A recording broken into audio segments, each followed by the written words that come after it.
Good afternoon to all of you, and welcome back to this afternoon plenary session. In case you joined us late, my name is Sonia Chao, and I'm the director of the Center for Urban and Community Design at the School of Architecture. I hope you agree with me that today's been just a great day of presentations, and this session, I'm sure, will be no less so. We will be, as you have already heard, digging into the topic of economic resilience and urban policies. Are we perpetuating a false narrative, or can urban policies actually drive sufficient and timely actions? And if so, how do we pay for it? I'm going to give us just a little bit of background before we get this conversation going. Across history, urban codes have played a major role in the formation of our cities, in some cases leading to magnificent and quite memorable places. In other cases, less so. In our own region, we can think of places such as Mérida, Havana, or Key West as a few of the salient examples of how a legible and predictable urban fabric can lead to a rich urban life. On the other hand, and in particular in the latter half of the 20th century and through the present time, codes in our land use maps and other tools have led to the suburbanization of our terrain. And this has been, of course, rather negative for our environment because it has made us more car dependent, it has resulted in greater emissions, it has segregated our uses and therefore, by extension, also the members of our society in some ways. By expanding our urban boundaries, this has also resulted in a continued loss of our natural resources. And we need only to think of our own backyard and the deterioration and reduction of the Everglades or of our coastal mangroves as we continue to destroy our natural resources to make way for either more sprawl or for better views. Today, though, our urban codes and their course of tools must also address our growing climate stressors, such as sea level rise, and potentially also shocks, such as intense storm surge wave action that accompany major hurricanes. Today's brief dialogue session will address the role of our urban codes into the future, and I hope we can better understand how these new codes may look and how our retailoring perhaps of some of our tools and land use strategies can in fact guide us towards the creation of a more equitable, robust, and also handsome South Florida. We shall additionally address how much and for what initiatives are we in coastal communities willing to financially and morally invest in those tools and the actions required by them. Let me begin this session by very briefly mentioning our distinguished panelists. I invite all of our audience members to visit our event website to become more familiar with their impressive credentials. But for the sake of brevity today, I will merely mention their names and their current affiliations. They are Ms. Sayda Rodriguez Gomez Melina, Secretary of Sustainable Development of the State Government of Yucatan, Mexico, Mr. Jim Murley, the Chief Resilience Officer for Miami-Dade County, Ms. Amy Knowles, the Chief Resilience Officer for the City of Miami Beach, and Colonel Alan Dodd, the Chief Resilience Officer for the City of Miami. So I'm going to start with a question to Mr. Jim Murley. And it is related to the Resilient 305 and 305 plans that have been out there more recently.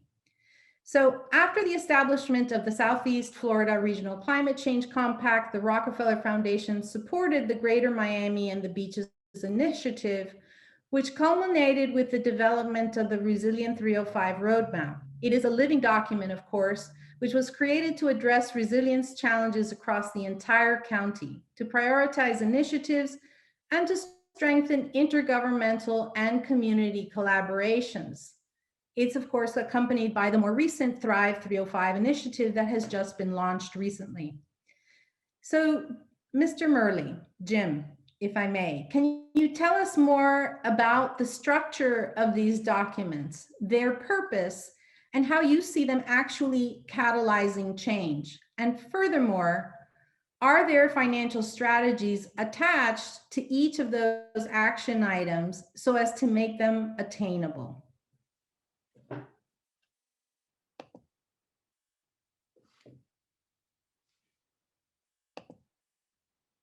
Good afternoon, Sonia. Thank you so much for organizing the entire day. I had the pleasure of presenting this morning. It's an honor, Madam Secretary, to have you on our panel and to once again jointly talk about our Resilient 305 strategy with my two Chief Resilience Officers from Miami and Miami Beach. This is a partnership that we're no one government in the lead, but us collaborating together with the able assistance of the Miami Foundation and a lot of others. I think the strategy is unique in that it, after really a couple of years of evaluating the shocks and stresses that we had experienced or could foresee in our future for the entire county, we were able to, and a lot of partners involving providing guidance to us, support from the Rockefeller Foundation. We came up with a document that I'm very proud of. I think the action orientation of the strategy grouped around broad themes of addressing our place, the special place that we live in, the people that really add the value to everything that's going on in our place, along with our environment, and the pathways, which I think is particularly important as a public administration person. I think you have to recognize that as you move forward, some of the old pathways have to be added to, or even you might find that they're not the right way to implement things. So we put ourselves in a position of trying to figure out new implementation plans in the future. And I think the action items, we did try to identify a lead entity, the existing primary partners for that action item. We framed them in short, medium, and long term in their process. We tried to identify some funding, but that is certainly something that changes. You have to be opportunistic when you think about funding.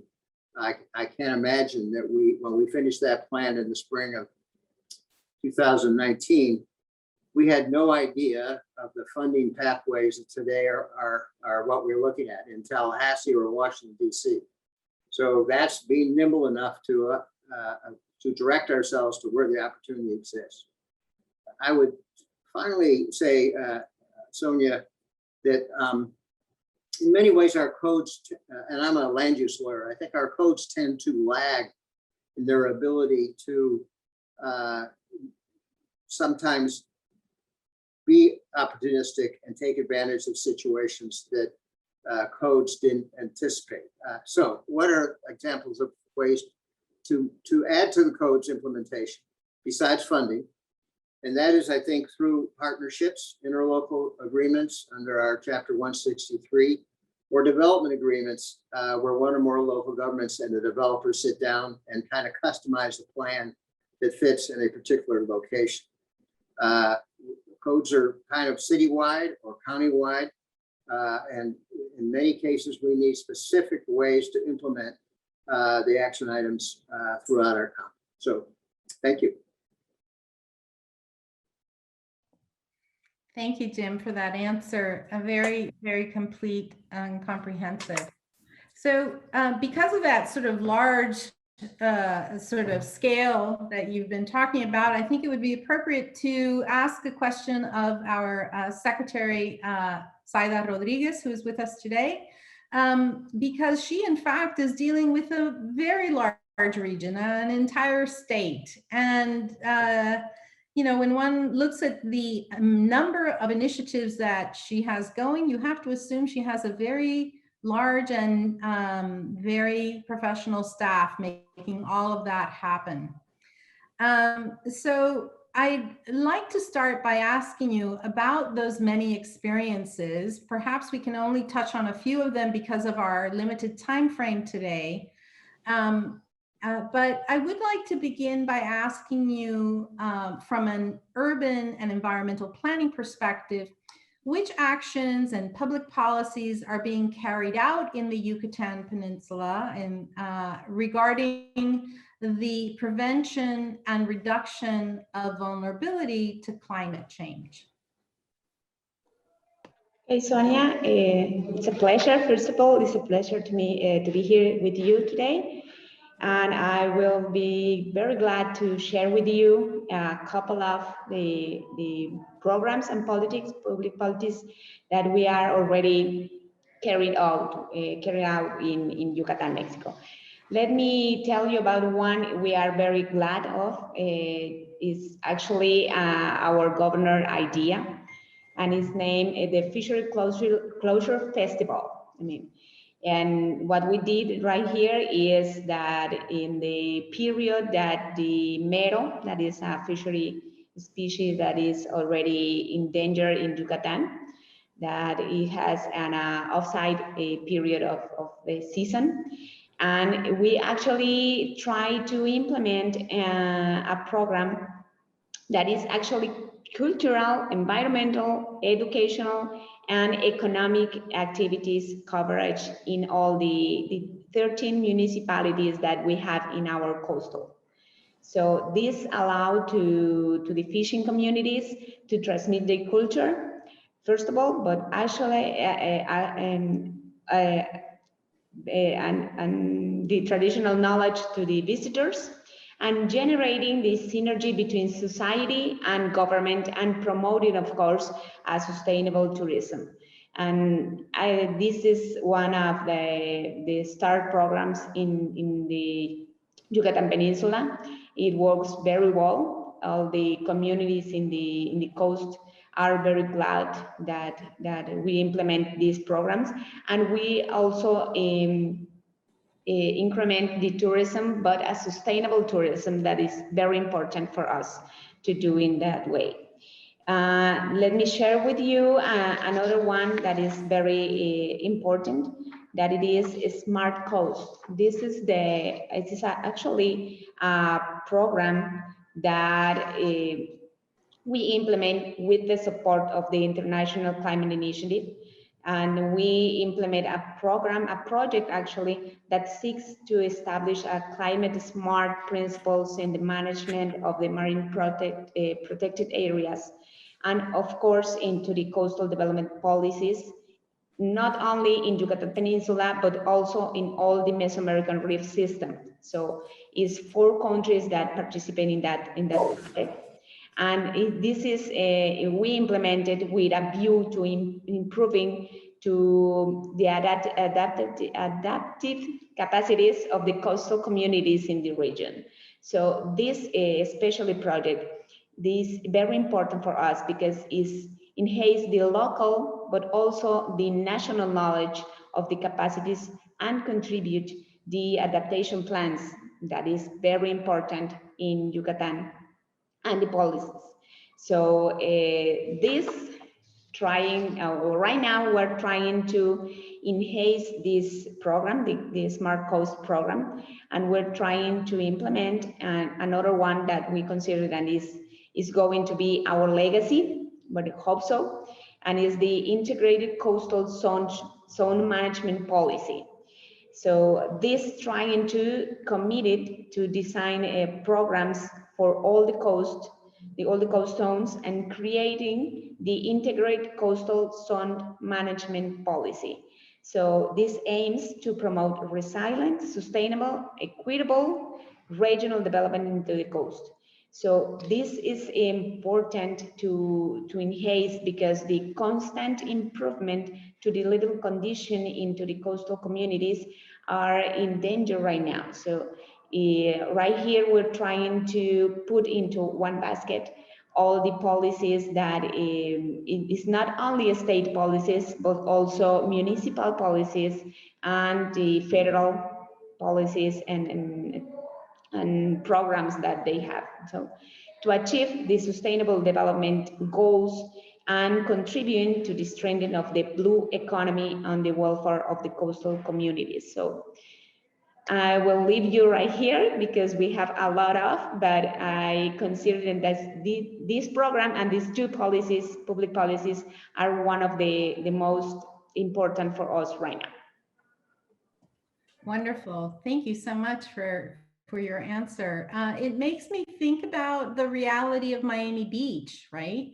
Another coastal community with great vulnerabilities. And so I'm going to turn to Amy Knoll right now and ask her a little bit about what are the policies that are being created that are in, your estimation, successful at dealing with sea level rise? Do you have some projects? Perhaps these have to do with, the beach and dune systems, or even the coral reef systems. I'm aware of that one. Can you talk to us a little bit about how you're dealing with some of these issues of sea level rise in your barrier island? Sure. Well, thank you, Sonia, and good afternoon, everybody. Just a pleasure to be here and see my fellow CROs and to meet you too, coming all the way from Mexico. So thank you. So I wanted to mention just a few things. I think most importantly, from a high level policy perspective, Miami Beach has made the decision to adapt to sea level rise and to address our climate resilience challenges. So I think that is really driving so much of what we do. And it's not one thing, but that is probably the most important from a policy perspective. Very important to have the planning side. So from our longer term comprehensive plan to our code, we're actually updating our resilience code to make sure that everything that we do takes into account these challenges, to projects. So we have a lot of projects going on as well. So I think that the planning from the private property side, making sure that ties in with the public infrastructure projects, is incredibly important to keep kind of all those plates spinning, if you will. So that's very, very important.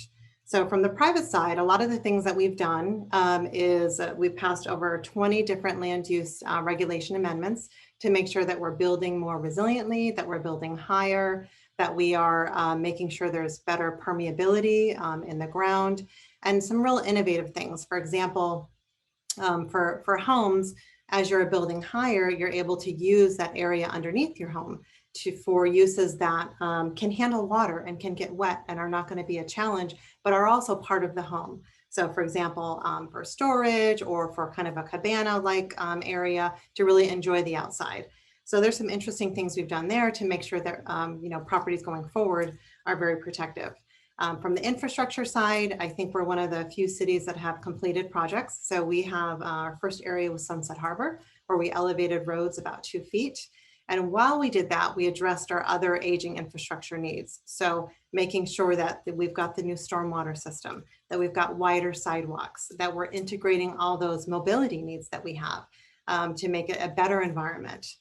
Bringing trees, making sure that we're complying with our urban forestry master plan. So it creates all these opportunities to also enhance our quality of life.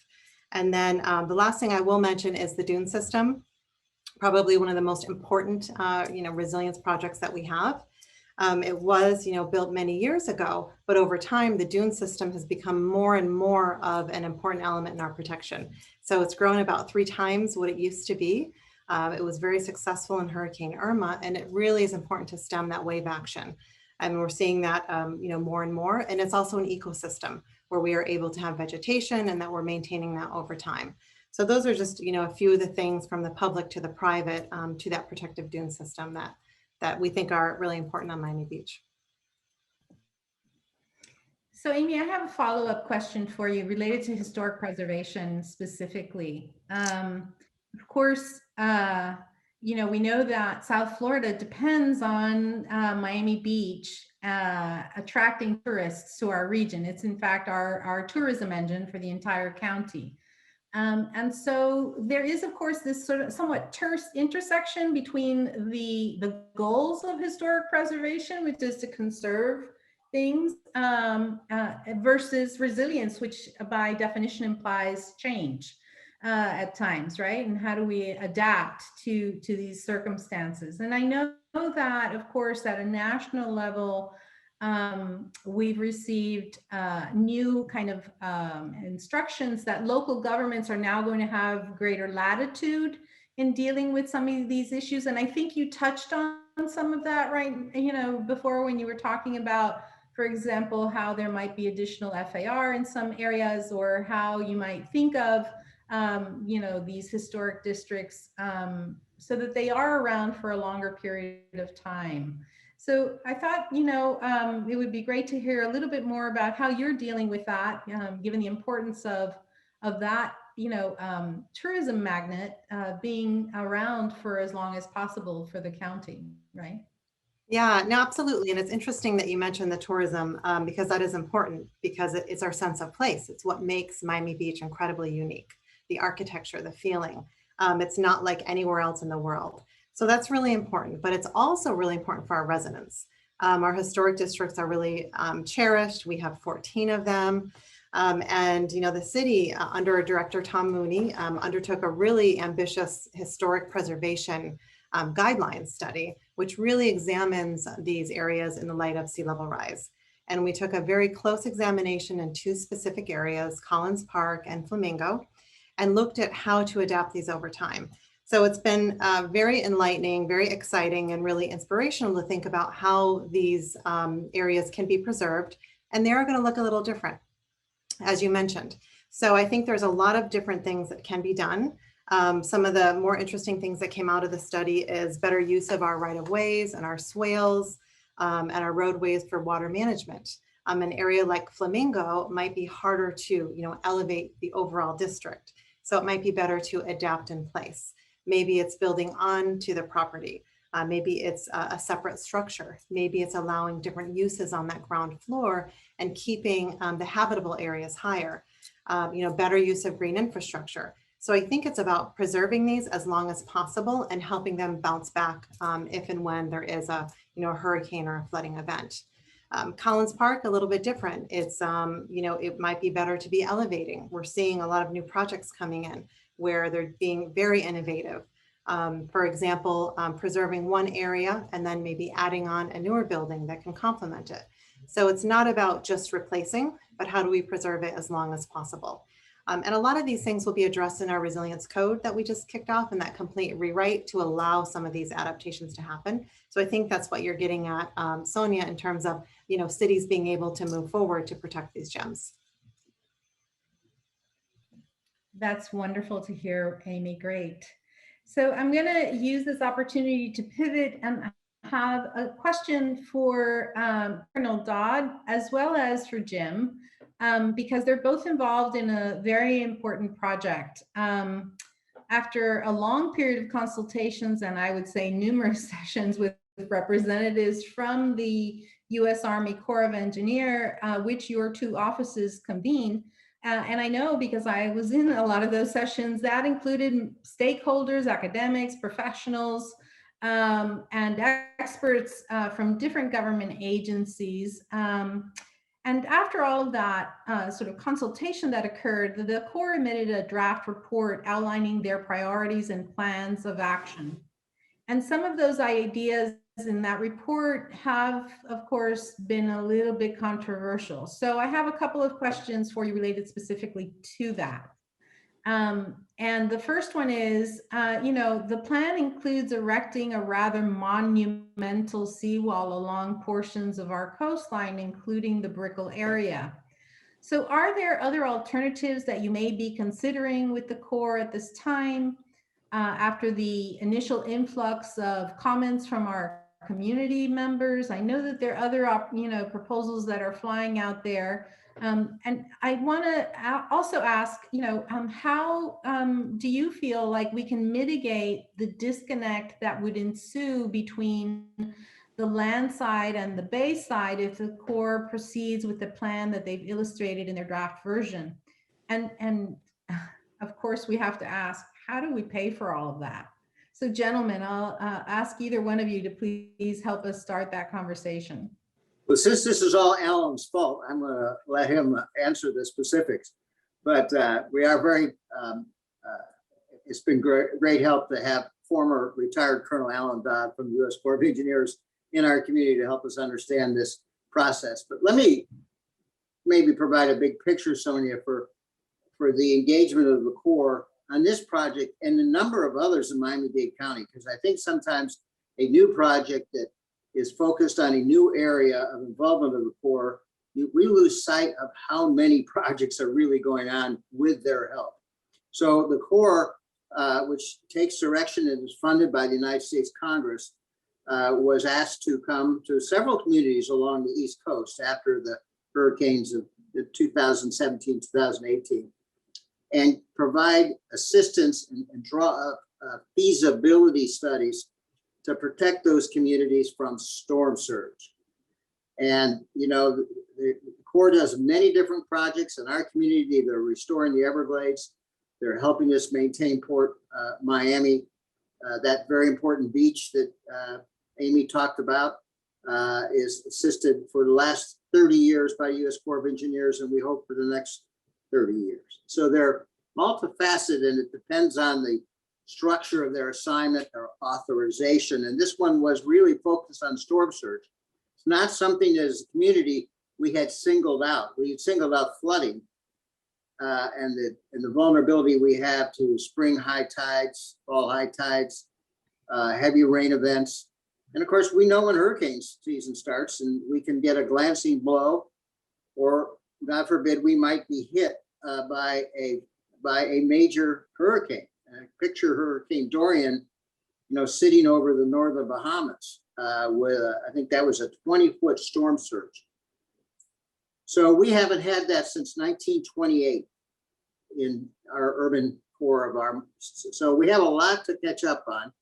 A lot of real estate investment has been made. Our hospitals, our government centers, a lot of population, and the Corps' offer to come in and make the feasibility study with us gave us this chance. Now, after that, we get into the details of how the Corps process works. Before turning over to Alan, I want to say there's 4 major areas of the study.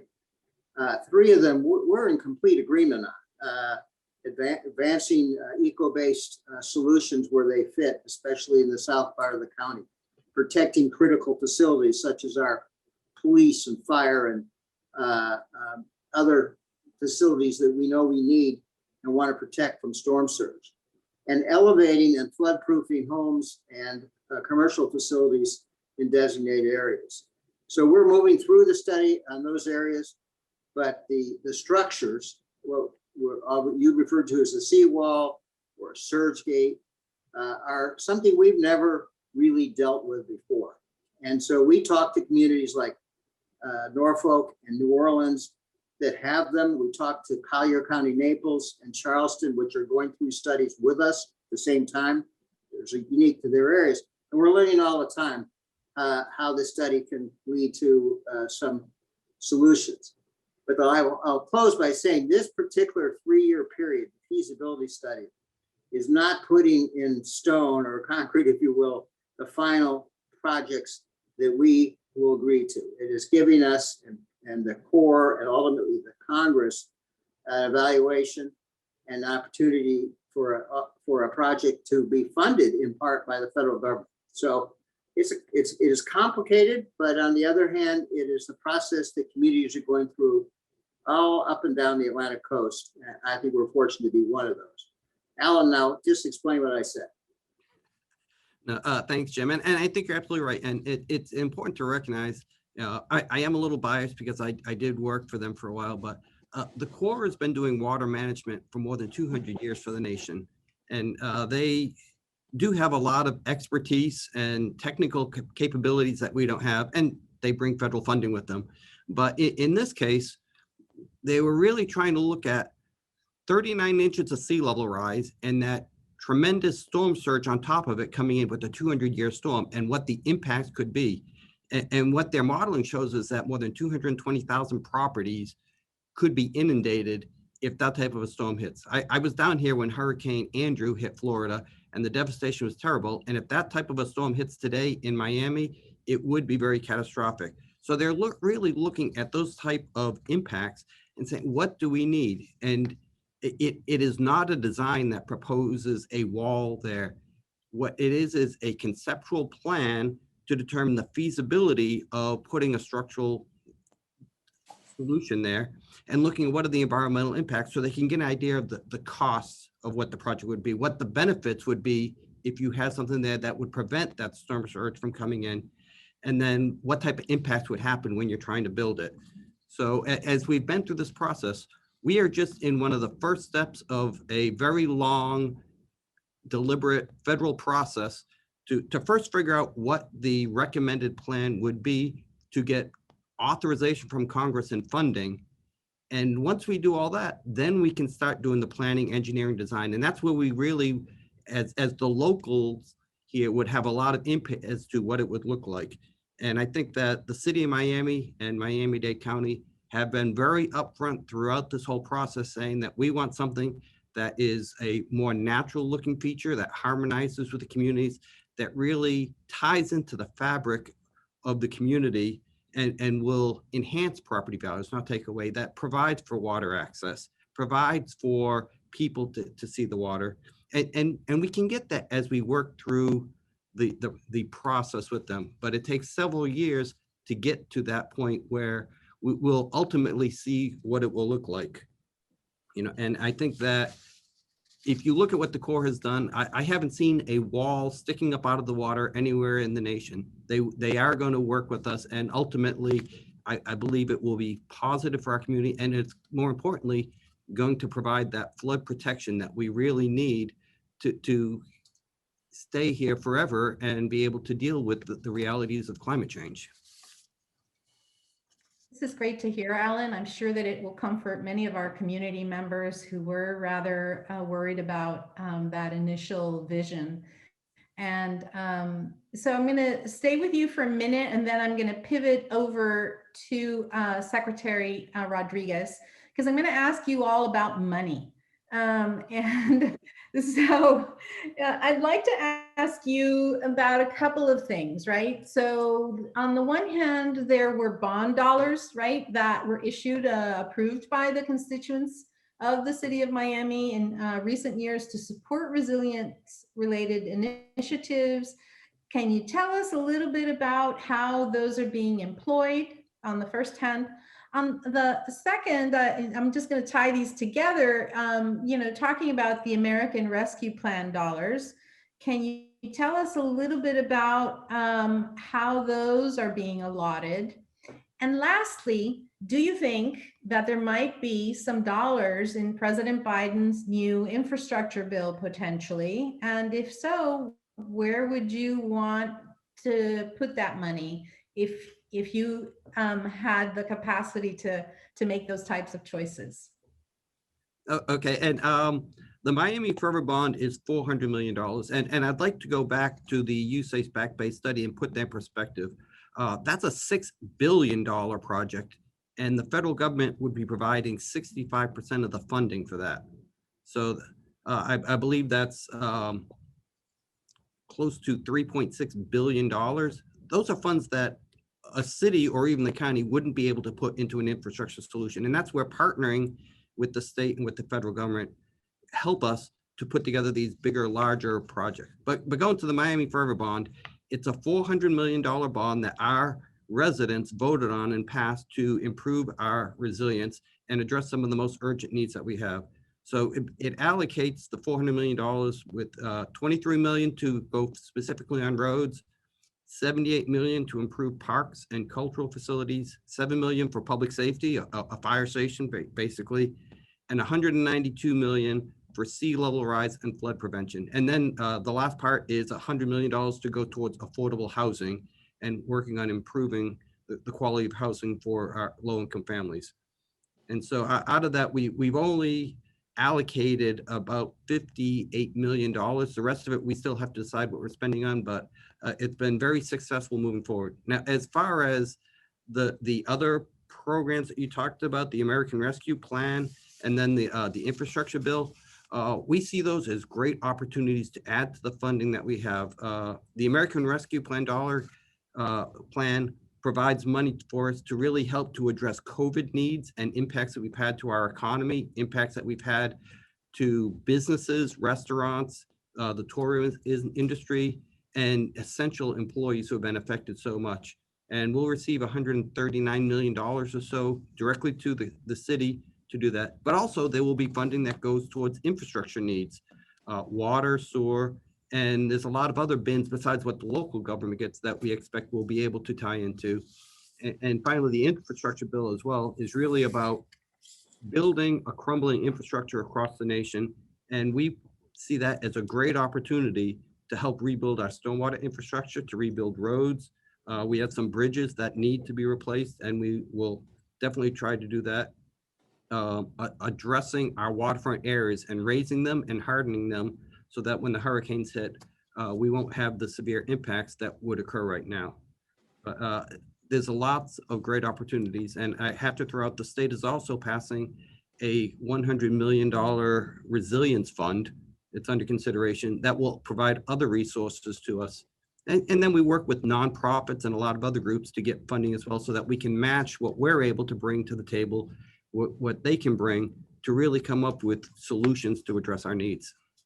Right, and I won't press you on it, but I'm assuming that, and across our entire county, some of those dollars might also be dedicated to dealing with our problems related to septic tanks, for example. So great points that you've brought up, and lots of needs clearly, and hopefully some of those dollars will end up our way. So I'm going to ask Secretary Rodriguez to talk to us a little bit about the role of public policies in driving change and some of the financial tools that are at her disposal to make some of those things happen. So for example, how is climate change affecting the coast of the Yucatan, not only regarding the ecosystems, but also its social and economic environments? To what degree are public policies being helpful in addressing all of these aspects? And then I'm going to add to that, what financial tools is the state government of Yucatan utilizing to implement the projects on climate change and on coastal management? I've given you a lot to address, haven't I? You're giving me a lot, Sonia. But first of all, let me react to the Alan comments, because it's amazing what happened outside Mexico. It's another, and it's literally another world. I mean, Mexico right now, we have a very, well, I will not say that it's a bad condition, but definitely is not the best one, opportunity financially, and also in design and pushing policies to fight climate change. But in level state, we're trying to react about that. And to answer your question, Sonia, let me tell you about a little bit of the context of Yucatan, because how climate change affect Yucatan Peninsula is very linked with the all Mesoamerican Reef region is in reaction into the or affected by climate change.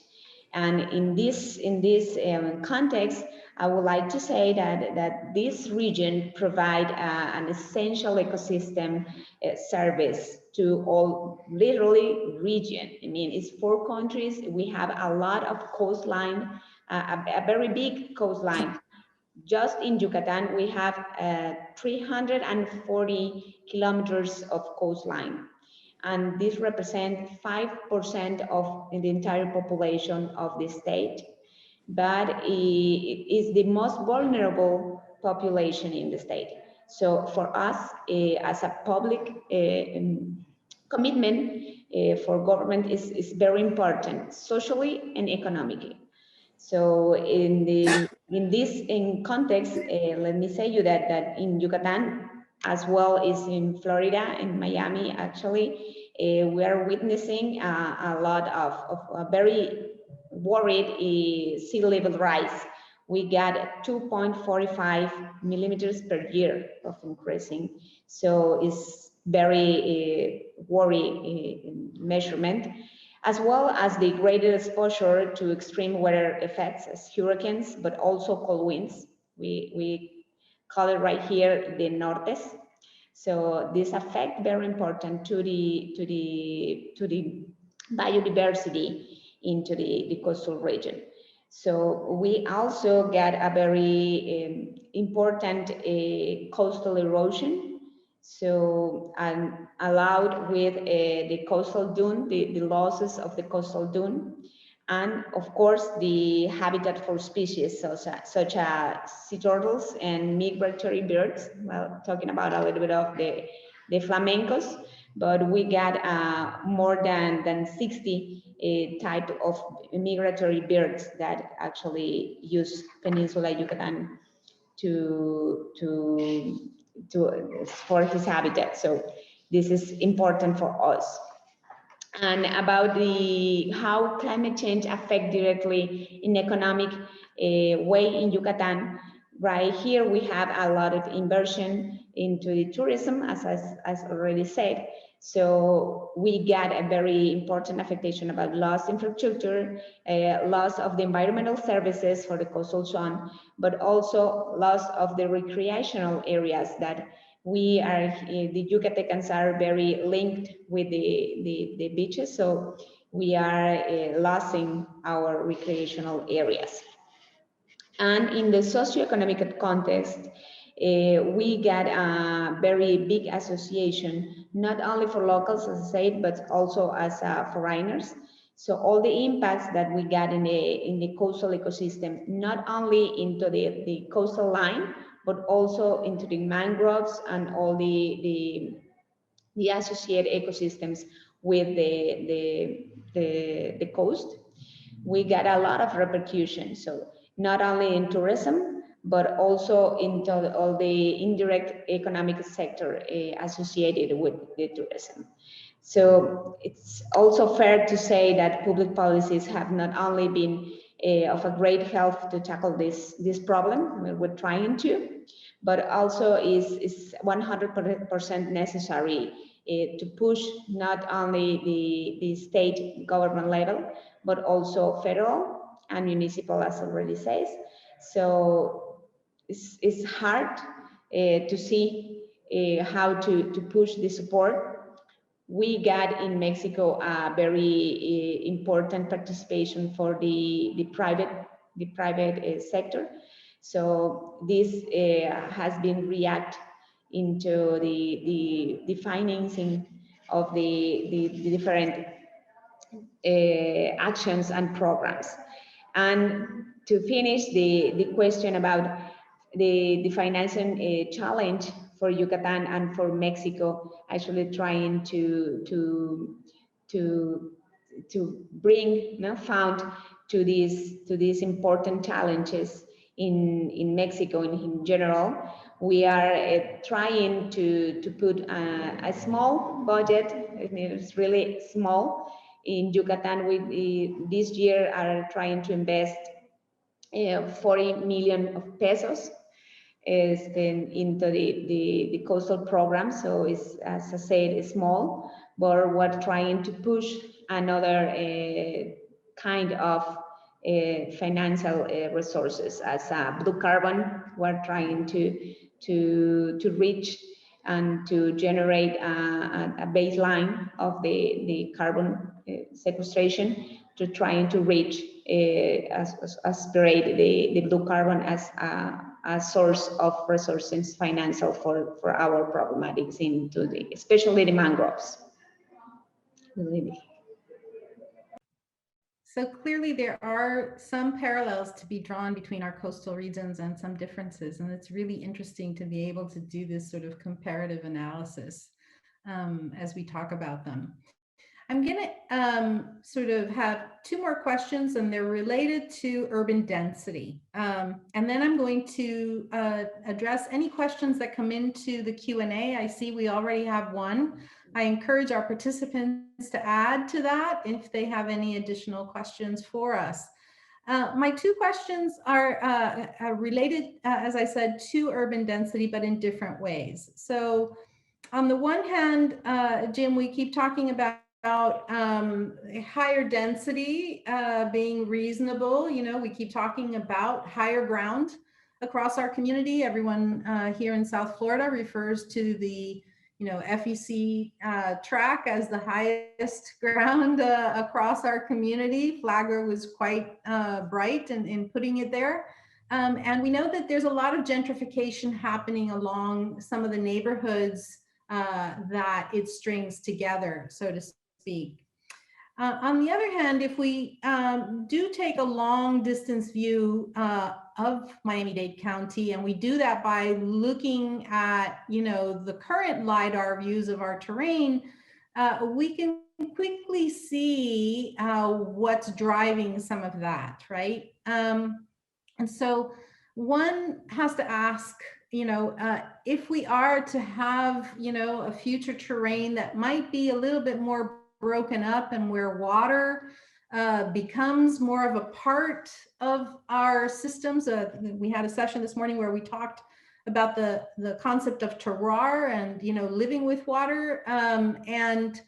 It occurs to me that if one is to aspire to maintain a kind of balance for, socioeconomic balance moving forward, and to allow for greater opportunities for our current residents to remain in our general region, that one has to think about different tools that would make that possible. And the one that instantly comes to mind is the transfer of development rights. And I ask because if memory serves me correctly, during a resilient redesign 3 charrette that the Southeast Regional Climate Change Compact sort of hosted, and I know that your offices were all involved with us during that charrette where we all looked at the Arch Creek neighborhood. We kind of looked specifically at that topic. And I'd like to ask you a little bit about your thoughts of how that tool can be most useful moving forward, because there are, of course, very clearly implied complexities in such an endeavor. So what are your thoughts about how that could be framed, and where are you in the process of defining such instruments that could in fact lead to that socioeconomic and physical resilience for more inhabitants? You have long questions, Sonia. Sorry. Well, first, let me, as you put the question in context, we've had a very successful partnership with the Southeast Florida Caribbean District Council of Urban Land Institute. My partners have also used them as experts to explore issues in Miami Beach and Miami. Hope they'll have a chance to talk about the results of those 2 studies. Arch Creek, we did look at a conceptual idea of areas that over time, because of sea level rise, would probably be not inhabitable unless we intervened in a large scale at those locations. And many times the cost benefit of that doesn't pay. So we started thinking about how to incentivize the movement of people from those locations, giving them choices in other more secure locations that we knew would have a longevity due to the interventions we had made around the transit stations to create urban density. That's no more evident today than the Douglas Road Metro Rail Station, which is intense density around the station that the county authorized through its transit zone. So I must be honest, we haven't successfully executed that. I think we are going to have that in our menu of items to use. Sort of the converse of that is we have people that the only choice we have today, because we may not be able to execute the transfer, is to have a voluntary buyout of some of those homes that are in those locations. And so we're working with the state government to fund a pilot on that. I just think we have to be ready to execute all those options. If you get hit by a storm, back to the discussion, the difference of planning ahead and then reacting to storm damage that you have to try to recover, you don't get a chance to implement some of the new ideas. But so I think the adaptation action area which we have engaged in, you've had presentations on during the day, is where we hope to advance some of those ideas in specific areas and then see which ones play out. So I don't know if time allows for Alan and Amy to provide a back up on theirs. Well, in fact, I wanted to ask Amy a little bit about this because Miami Beach is so very complex. So on the one hand, one wants to think about how might you create greater, FAR capacity in some of the most vulnerable areas. But, some would question the wisdom of adding so much density to a low-lying barrier island. So I want to give Amy an opportunity to actually respond to some of those critiques and talk to us a little bit about the city's strategies along those lines. Sure. Thank you, Sonia. So on Miami Beach now, density is fixed and we're not seeking to increase density. So it's not really a goal of ours to have a lot more people living on Miami Beach. It is important, however, as we develop, that we develop resiliently. And there's a cost challenge to that because it's expensive to build higher. And so what we hear from developers is that they need to be adding, more units. They need to be going higher. And so there are some concerns there. So far, it's not impacted us from a density perspective. It's kind of all equaled out. And we're, again, with our comp plan, we're not sort of asking or projecting for more density. So I think it's a matter of affordability. How do we make sure that we've got, affordable places people can live? Many of our historic districts are actually naturally occurring affordable housing. Some of the more affordable places to live. And in North Beach, where we have the North Beach Town Center, that's really an entire resilient redevelopment area. We're allowing, smaller units, and there's been some, change in FIR to allow that. So it's kind of been evening out. We see more of the challenge is when a hurricane is coming, evacuating. That's very important to be able to get residents and visitors out. So it's much different now than it was 30, 40 years ago. We have more permanent residents, we have more tourists. So that is also a challenge and something for us to consider for sure. So those are all really excellent points. And, in a study that I was involved with just back in 2019, where we were looking at the issue of storm surge action on buildings, we actually looked at 3 different sites along Miami Beach. And what we found was that it wasn't necessarily the age of the building, but in fact, it was the architectural features, so to speak, the characteristics or the structural aspects, if you will, and their relationship to bodies of water, right? So it was the combination of all those things. So as one can imagine, a MIMO building that has a 7.5 foot or 8.5 foot ceiling that's slab on grade, even though it was built very sturdily in concrete, it generally didn't perform as well as an earlier building from the Art Deco period, who was sitting on a pier foundation that allowed water to flow through. Some of them have 9 to 10 foot ceiling heights, and you can actually sort of adapt those buildings rather easily by lifting that ground floor, and you still have a habitable space, right? And then we certainly saw that many of the high-rise buildings that do have their habitable spaces above parking decks performed very well. And especially the buildings that were behind the dunes that you were talking about did exceedingly well. So it is a very important investment that you're making in those dunes. And it is going to be paying profits if our model in any way indicators are accurate. So at this point, I am going to have to close our dialogue session because I'm going to be handing the baton over to my esteemed colleague, Dr. Prado, in just a minute.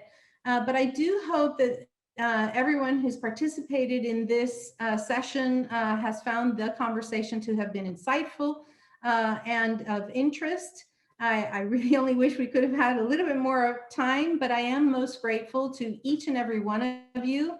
Dr.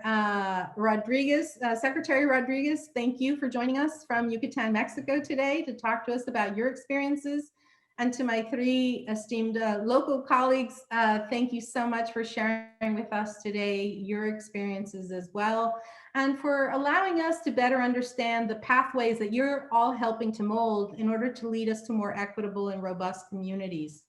So as we've really seen across, I would say, the entire day, as well as during this session now, the concepts of resilience are really layered, and in many ways are very codependent on many factors and on many actors, as you have all very eloquently expressed.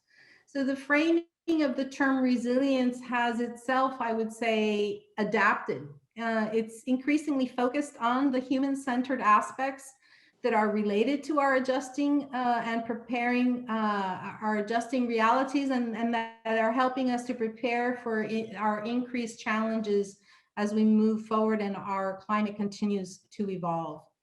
And I would close with a thought from the Intergovernmental Panel on Climate Change, which itself indicated, and I'm quoting, adaptation goals are often expressed in a framework of increasing resilience, which encourages consideration of broad development goals, multiple objectives, and scales of operation, as we attempt to better capture the complex interactions between human societies and our environment.